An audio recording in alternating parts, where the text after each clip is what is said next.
Right, welcome to our new section on Aristotle. You should have watched the kind of entry video about who was Aristotle. There are a lot of interesting things that video brings out, specifically about Aristotle thinking through what happiness is, and thinking through like what virtues are and how we ought to live and things like that. So we will be addressing a lot in more detail things from that video at the end of this module. For right now, we're going to be thinking a little bit more and a little bit more deeply about Aristotle's account of change and how Aristotle responds to not only Plato but also some of the people from the pre-Socratic portion of the class. So we'll be talking a lot about Parmenides in this module. If it's helpful, you can go back and rewatch the video on Parmenides from week one. So anyway, so we'll be pivoting away from some of the interests that are brought out in that video. We're going to be talking about Aristotle and change and like Aristotle's metaphysics and philosophy of science first, and then we'll get to some of those interesting questions raised in that first video. So, okay, so Aristotle and Plato. So we just covered Plato.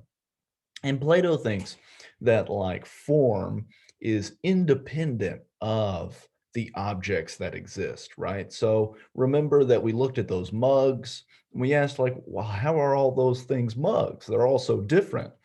Plato's answer is that they participate in the idea of what it is to be a mug, right? So they participate in the form of mugness, right? Yeah, remember that funny word mugness. It is a funny word. So for Aristotle, Aristotle's going to give a little bit of a different account of what it is to be a mug. So first of all, Aristotle was a student of Plato, but disagreed with him about topics of like form and topics of like general interests, right? And the fact that we can know things about the actual concrete world, whereas Plato thought that we couldn't.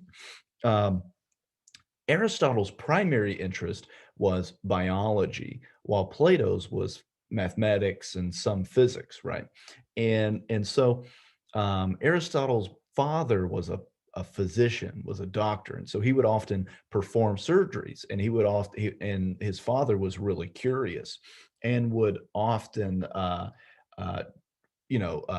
find dead animals and dissect them with his son Aristotle. And so Aristotle had a lot of exposure to the human anatomy as well as the anatomy of various kinds of animals and things that were around at the time.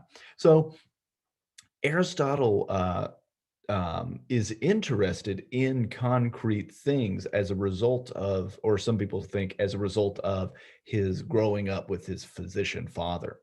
And so this potentially influences Aristotle's idea of form. So he doesn't think that Plato is right about form. Form isn't something that's like distinct or abstract from the object. Rather, the form is found within the object itself, right?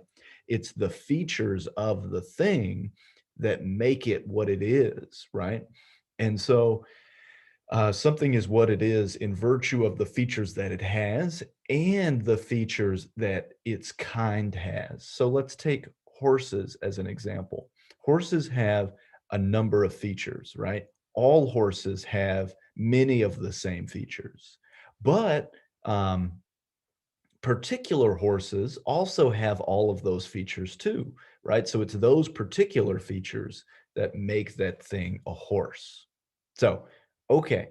So basically the distinction between Plato and Aristotle that we're trying to draw out here is the distinction of form. Is it something that's independent and abstract from the object, or is form wrapped up in the object itself? Okay, excellent. So we're going to try and get into this a little bit more deeply as we go along in this module.